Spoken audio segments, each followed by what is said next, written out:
આપ સૌને મારા સવારના રામ રામ। આજે રાજકોટ ખાતે આધાર સેવા કેન્દ્રનો પ્રારંભ થઈ રહ્યો છે।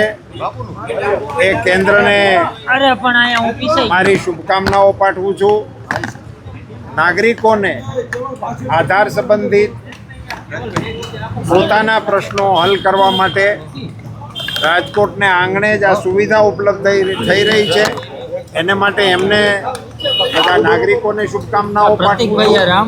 ભારત સરકાર દ્વારા આ પ્રકારની સેવાઓનું વિસ્તરણ સામાન્ય નાગરિકો સુધી પહોંચે એ આયોજનના ભાગરૂપે આધાર કાર્ડ એક એવી જરૂરિયાત નાગરિકોની થઈ ગઈ છે જેને કારણે નાગરિકોને રોજબરોજના કામકાજમાં એ ઉપયોગમાં આવતું થયું છે।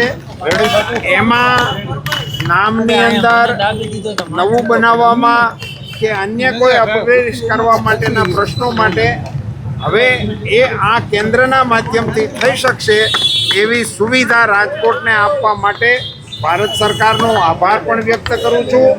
આપણા રાજ્યમાં આ પ્રકારનું આ ત્રીજું કેન્દ્ર શરૂ થઈ રહ્યું છે એ માટે પણ રાજ્ય સરકારનો અને ભારત સરકારનો આભાર વ્યક્ત કરું છું અને નાગરિકોને શુભકામનાઓ પાઠવું છું અને આ આધાર કેન્દ્રની અંદર કામ કરતા અધિકારીઓને અને કર્મચારીઓને ભલામણ કરું છું કે નાગરિકોને સમજીને ધીરજથી એના પ્રશ્નો ઉકેલવામાં મદદરૂપ થાય। ધન્યવાદ।